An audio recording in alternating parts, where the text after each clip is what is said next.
주는 그리스도시요 살아계신 하나님의 아들이십니다. 아멘.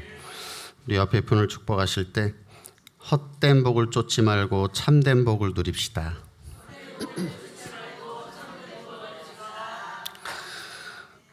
오늘 이 시간에는 예수님이 주신 참된 복, 우리 두 번째 시간입니다.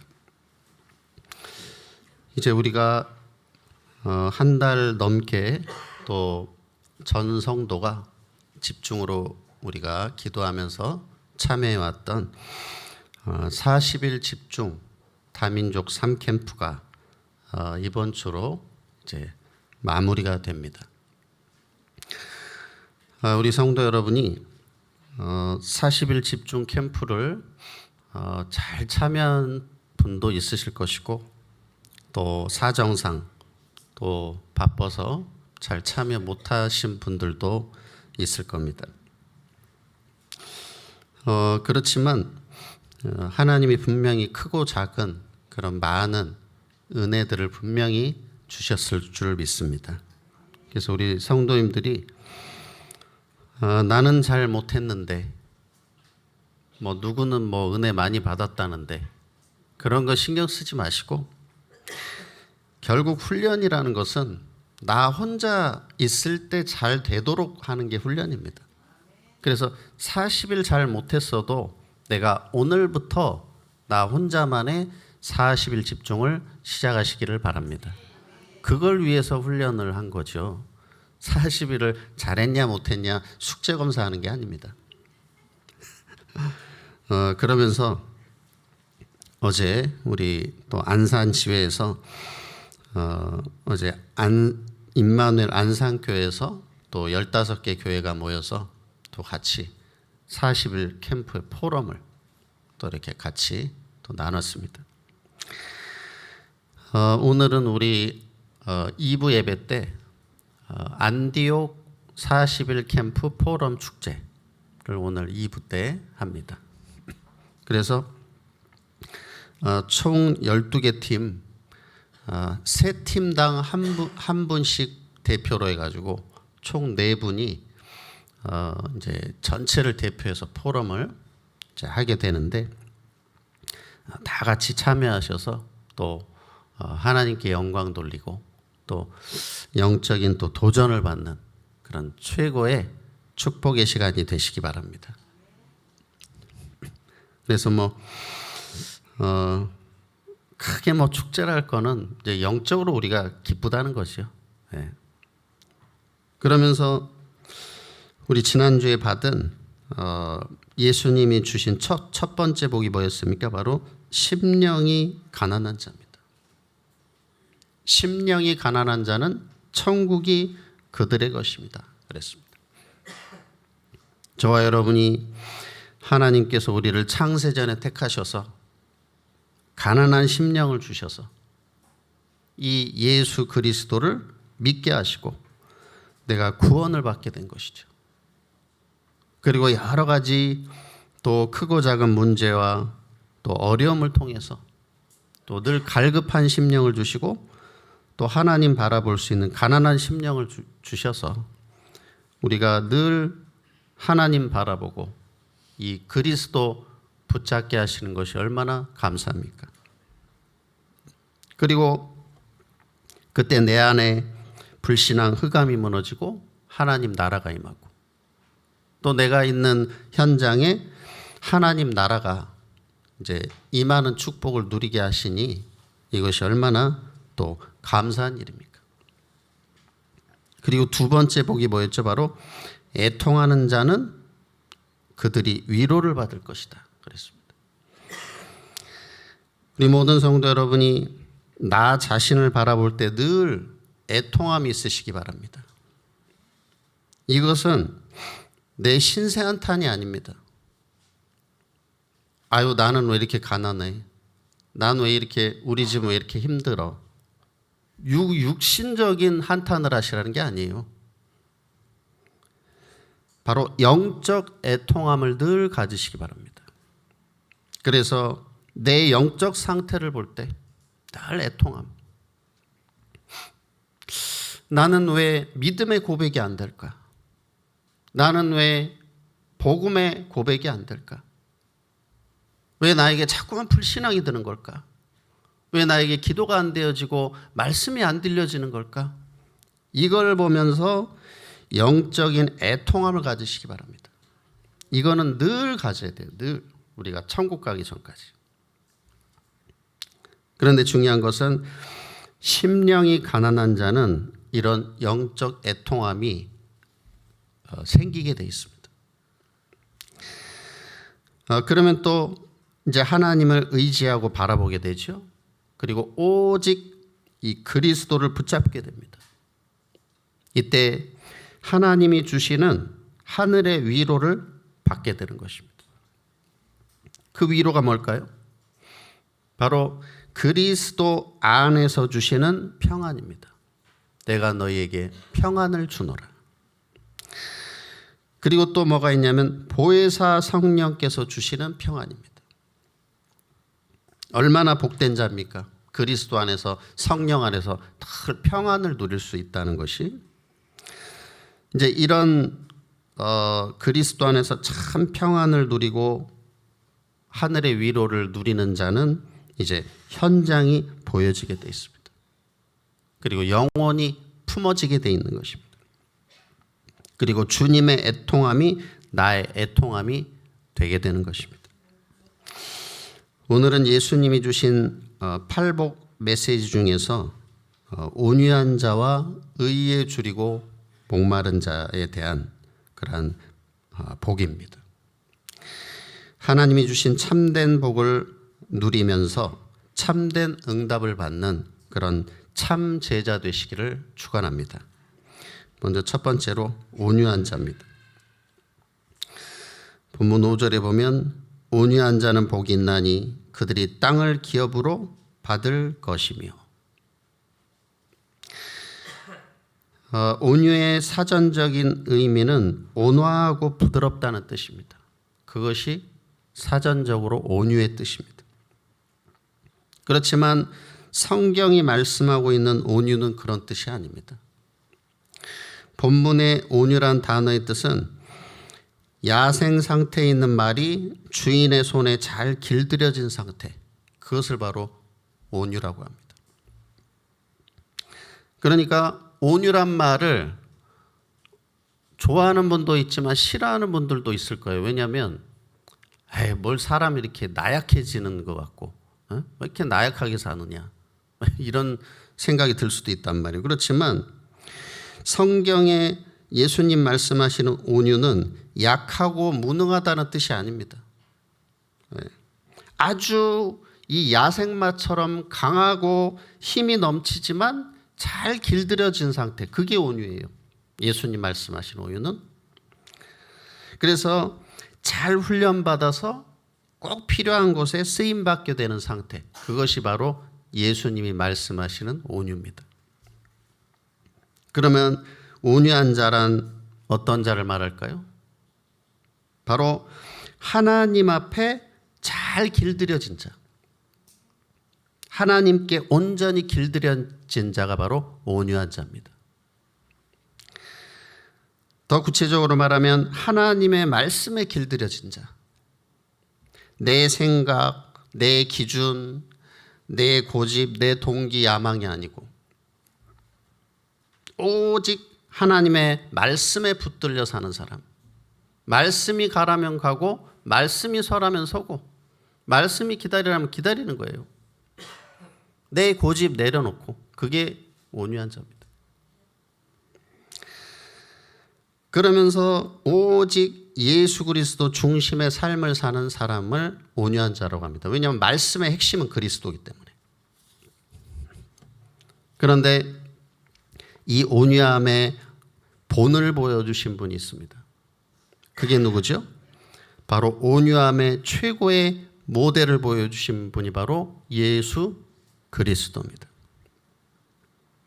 이 예수님이 우리를 구원하기 위해서 하늘 보좌를 버리시고 낮고 천한 인간의 모습으로 이 땅에 오신 것입니다. 그래서 죄가 전혀 없으신 예수님이 우리의 모든 죄와 모든 허물을 짊어지시고 십자가에 죽으시고 또 부활하심으로 우리와 하나님과의 관계를 회복시켜 주신 화목 제물이 되신 것입니다.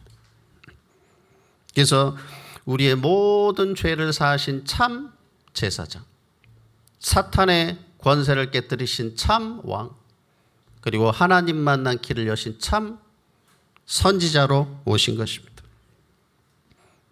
그래서 그 예수님을 우린 뭐라고 하죠? 바로 그리스도라고 하죠. 네. 그래서 예수님은 최고의 온유함을 보여주셨습니다. 그가 하나님의 정말 말씀대로 자기 생명을 버려서 죽기까지 순종하신 것입니다. 마태복음 11장 29절에 보니까 나는 마음이 온유하고 겸손하니 나의 멍에를 베고 내게 배우라. 그리하면 너희 마음이 쉼을 얻으리니.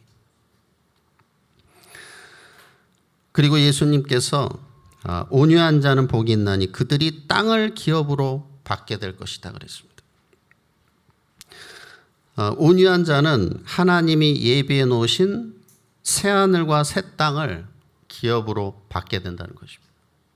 바로 예수님이 재림하시고 이제 심판이 임하고 이 땅에 끝이 오면 우리가 하나님과 영원히 함께할 새하늘과 새 땅, 그걸 주신다는 거죠. 그러면서 장차 임할 이런 영원한 복, 영적인 복뿐만 아니라 지금 우리가 살고 있는 삶의 현장에서도 이 땅에 대한 축복도 하나님이 주신다는 것입니다. 그래서 우리가 역사적으로 봐도 전쟁에 승리하면 이제 땅을 차지하게 되죠. 하나님이 아브라함에게 뭐라고 하셨습니까? 너는 본토 친척 아비 집을 떠나서 내가 내게 지시할 땅으로 가라. 여호수아와 이스라엘 백성들이 어떻게 했습니까? 바로 약속의 땅 가나안을 이제 말씀 따라서 이제 정복해 간 것입니다. 그래서 땅을 기업으로 받는다는 것은 세상을 정복한다는 의미입니다. 현장을 정복한다는 거예요. 이제 하나님의 말씀에 길들여진 자, 하나님의 말씀 따라가는 자는 하늘 보좌의 배경을 가지고 이 땅에서도 정복자의 삶, 승리자의 삶을 살게 된다는 것입니다. 시편 37편 11절에 보니까 그러나 온유한 자들은 땅을 차지하며 풍성한 화평으로 즐거워하리로다. 온유한 자, 하나님의 말씀을 잘 따라가는 자들은 땅을 정복하고 현장을 정복하는 복을 누림과 동시에 풍성한 화평을 누리게 되어 있습니다. 그리스도 안에서 주시는 참 평안을 누리게 되는 것입니다. 바로 이것은 온유한 자가 누리는 전도와 선교의 축복이라고도 할 수가 있습니다. 우리 모든 성도 여러분은 전도하고 싶으신가요? 영혼 구원에 쓰임받고 싶으십니까? 현장 정복의 축복을 누리고 싶으신가요? 예. 노예 포로 되고 싶지는 않죠. 그러면 어떻게 하면 되느냐? 온유한 자, 오직 말씀 따라 가는 자 되시기 바랍니다. 더 구체적으로 뭐죠? 강단의 말씀을 따라서 성령의 인도를 받으시기 바랍니다. 그리고 더 내가 집중하려면 이 강단 말씀을 붙잡고 말씀 집중의 시간 속으로 들어가시기 바랍니다. 그게 40일 집중 우리가 했지 않습니까? 오늘부터 새로 시작하시면 돼요. 나 혼자. 그러면은 모든 흑암이 무너지고 이제는 뭔가 하나님의 역사가 보이기 시작해요. 이걸 누리고 있으면. 그걸 보고 뭐라고 하냐면 성령의 인도입니다. 그걸 따라가는 걸. 그러면 그 인도를 따라가게 되면 하나님이 반드시 역사하시게 돼 있습니다. 그게 뭐냐? 성령의 역사. 내피림이 꺾이고 흑암이 무너져요. 그럼 반드시 하나님이 예비하신 열매를 누리게 됩니다. 성령의 열매. 그래서 이제 현장을 복음으로 정복하고 죽어가는 영혼들을 건져내는 온유한 자요 또 전도제자 되시기를 바랍니다. 두 번째로 의에 줄이고 목마른 자입니다. 하나님이 의로 여기시는 것이 무엇인지를 우리는 잘 알아야 되겠습니다. 오늘 본문 6절에 보니까 의에 줄이고 목마른 자는 복이 있나니 그들이 배부를 것이며. 일반적으로 의롭다는 뜻은 어떤 의미일까요? 바로 옳고 바르고 또 정직하고 의리 있는 것. 그것이 보통 우리가 생각하는 세상이 말하는 의입니다. 뭔가 의리가 있고 바르게 정직하게 그게 이제 세상의 의라는 것이죠. 그렇지만은 우리는 하나님이 보실 때 의가 무엇인지 또 하나님이 의로 여기시는 것이 무엇인지를 우리는 잘 알아야 되겠습니다. 성경에 보면 하나님을 뭐라고 표현하고 있냐면 의로우신 하나님이라고 말씀하고 있습니다. 그래서 의라는 것은 바로 원래 사람이 갖고 있는 게 아니에요. 사람은 성경적으로 볼 때 의로울 수가 없습니다. 근본적으로. 의라는 것은 바로 하나님의 속성이자 하나님의 본질이 의입니다. 그런데 이런 하나님의 의는 우리가 얻을 수가 없잖아요. 우리는 창세기 3장 죄 가운데 빠지고 타락했기 때문에 우리에겐 의의가 없습니다. 그런데 이런 하나님의 의가 우리에게 성취가 되었는데 우리에게 임했는데 그것이 뭐냐면 바로 예수 그리스도입니다. 로마서 3장 10절에 보니까 의인은 없나니 하나도 없다 그랬습니다. 이사야 64장 6절에 보니까 무릇 우리는 다 부정한 자 같다 그랬습니다. 그래서 우리의 의는 다 더러운 옷과 같다 그랬고요. 그리고 우리는 잎사귀같이 시들므로 우리의 죄악이 바람같이 우리를 몰아가나이다 그랬습니다. 그 우리의 죄악이 이제 다 우리를 막 이제 흑암으로 이 불신자들을 지옥으로 몰아가는 거죠. 그래서 하나님 떠나 죄인 된 인간이 아무리 몸부림치고 아무리 의롭게 살려고 해도 하나님 보실 때는 의가 아니라는 거예요. 더러운 옷과 같다는 겁니다. 착한 일 하면 되지 않겠냐? 뭔가 공덕을 쌓으면 되지 않겠냐? 막 절에 가서 막 3,000배 하면 되지 않겠냐? 막 삼보일배 하면 되지 않겠냐? 그렇죠? 지성이면 감천이지 않겠냐? 전부 그것은 하나님 보실 때 뭐라고요? 더러운 누더기와 같다고 그랬어요. 인간의 노력은 절대 하나님 보실 때 의가 될 수 없습니다. 그런데 중요한 것은 세상 종교는 전부 속이고 있다는 거예요. 사람들을. 세상 종교는 뭐라고 하죠? 막 열심히 해라.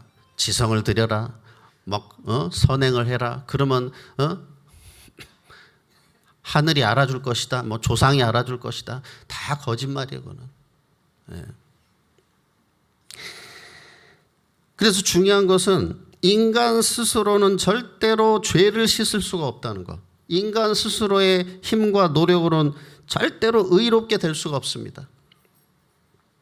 의라는 것은 내가 의롭다 한다고 내가 의롭게 되는 게 아니잖아요. 하나님 보실 때 인정해 줘야지 의로운 거잖아요. 그래서 인간의 어떤 노력과 방법도 다 헛된 것입니다.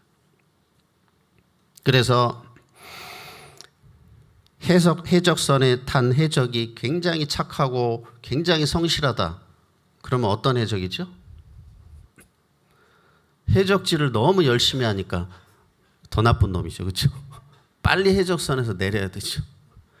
간첩이 굉장히 성실하다. 굉장히 착하다. 그러면 북한 지령을 너무 성실히 잘 수행해. 더 나쁜 놈이 이게. 빨리 자수해야 돼. 그렇죠?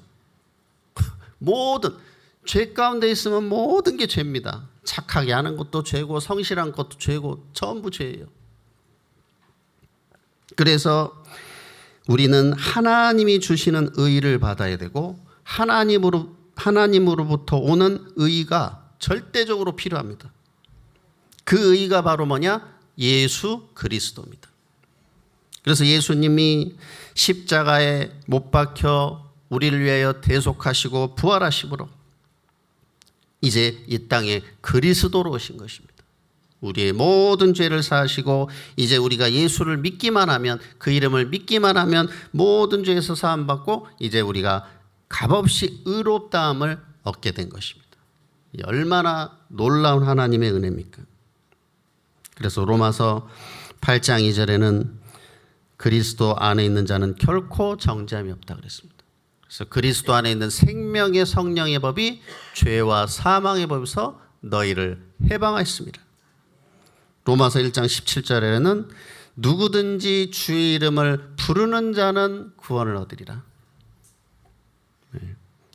그러면서 내가 복음을 부끄러워하지 아니하노니 이는 누구든지 복음을 믿는 자는 이제 의롭게 된다. 의에 이르게 된다고 말씀하고 있습니다. 그러면서 이제 의에 줄이고 목마르다는 것은 예수 그리스도를 통해서 내게 주시는 하나님의 의가 아니면 나는 아무런 소망도 없는 존재라는 것을 내가 아는 것입니다. 그리고 예수 그리스도를 믿고 예수 그리스도를 내 인생의 주인으로 모시는 것입니다. 그리고 늘 예수 그리스도 안에 있는 은혜를 사모하는 것입니다. 그게 바로 의에 줄이고 목마른 것이죠. 그러면서 예수 그리스도를 붙잡고 날마다 예수 그리스도를 더 깊이 알아가는 영적 상태, 이것이 바로 의에 줄이고 목마른 것입니다. 시편 107편 9절에 보니까 그가 사모하는 영혼에게 만족을 주시며 줄인 영혼에게 좋은 것으로 채워주심이로다. 시편 34편 10절에 보니까 젊은 사자는 궁핍하여 줄일지라도 여호와를 찾는 자는 모든 좋은 것에 부족함이 없으리로다. 우리 모든 성도 여러분의 기도 속에서 또 대신방 캠프를 또 은혜 가운데 인도받고 있습니다.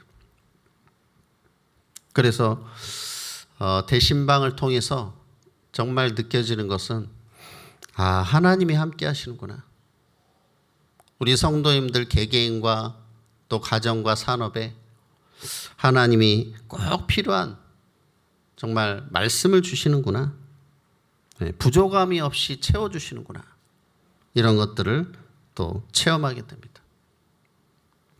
그러면서 또 생명이 살아나고 현장이 살아나고 또 개인과 가정이 살아나는 그런 역사들을 또 보고 있습니다. 그래서 의에 줄이고 목마른 자는 뭐라고 그랬죠? 그들이 배부를 것이다 그랬습니다. 그런데 중요한 것은 세상적인 욕망, 육신적인 목마름은 절대로 만족이 없습니다. 하나님 앞에서 영적으로 의에 줄이고 목마름을 가지면 하나님이 참 은혜를 부어주시고 내가 배부른데, 영적으로 배부름을 누리게 되는데, 이 육신적인 목마름은 하면 할수록 더 큰 갈증이 생기고 더 큰 욕심에 사로잡히게 됩니다. 그래서 누가 그런 얘기를 하는 걸 들었는데, 굉장히 이제 재벌집의 아들이 누가 이제 너는 좋겠다. 너는 평생 일 안 해도 놀고 먹어도 되니까 너 얼마나 좋겠냐. 너무 부럽다. 그랬더니 그 청년이 한 말, 형, 저기 재용이 형을 봐. 나는 아무것도 아니야. 이게 뭐야 내가 지금 저 재용이 형을 봐.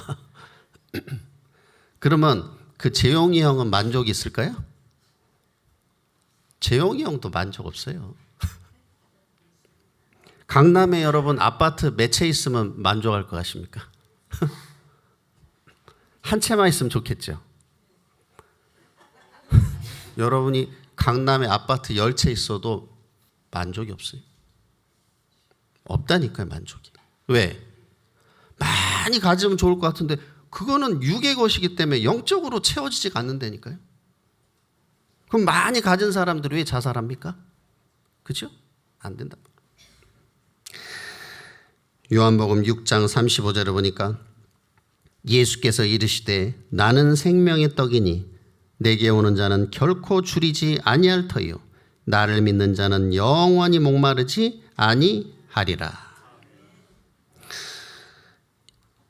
영적인 목마름은 여러 가지 형태로 나타납니다. 뭔가 불안감, 두려움, 또 막 혼미, 혼란함, 그리고 공허함, 뭔가 마음이 허해요. 허하고 우울하고 또 밉고 짜증나고 그리고 막 무기력하다든지 굉장히 막 불신앙에 빠지게 돼. 이게 영적인 목마름의 일이 여러 가지 드러나는 겁니다. 이게. 그래서 이제 하나님 앞에 이제 영적인 목마름을 가지고 날마다 나를 살리는 집중의 시간 속으로 들어가시기 바랍니다. 오직 그리스도로 참 만족과 행복을 누리는 이 시간 속으로 들어가시기 바랍니다. 그래서 하나님이 주시는 참 영적인 배부름 그리고 참 평안과 기쁨을 누리면서 현장을 살리는 참 행복자 되시기를 바랍니다. 결론입니다.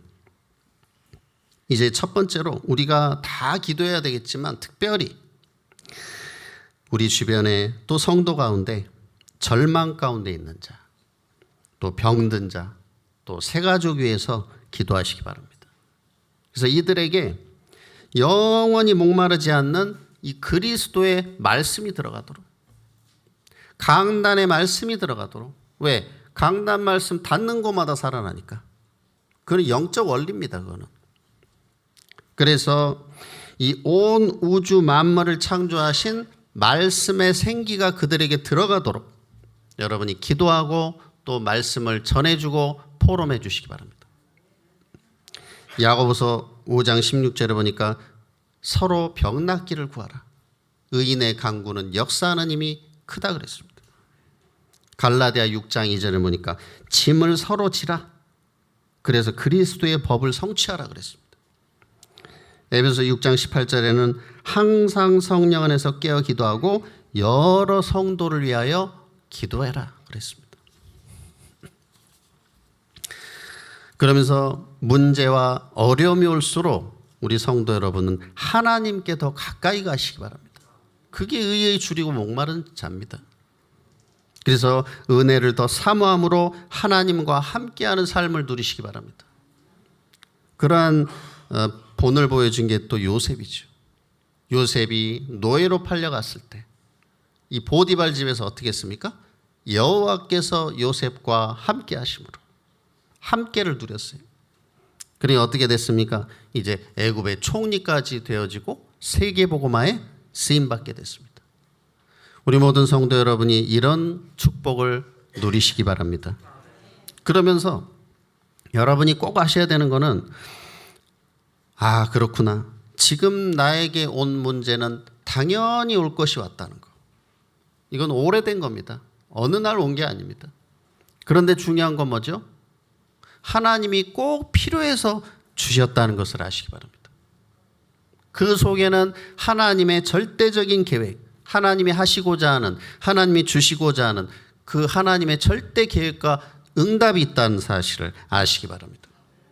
그래서 문제는 새로운 응답과 더 큰 축복을 누리는 문이고 길이라는 사실을 아시기 바랍니다. 그래서 24 복음 누림 속에서 모든 문제를 발판 삼고 현장 살리는 전도제자가 되시기를 예수님의 이름으로 축복합니다.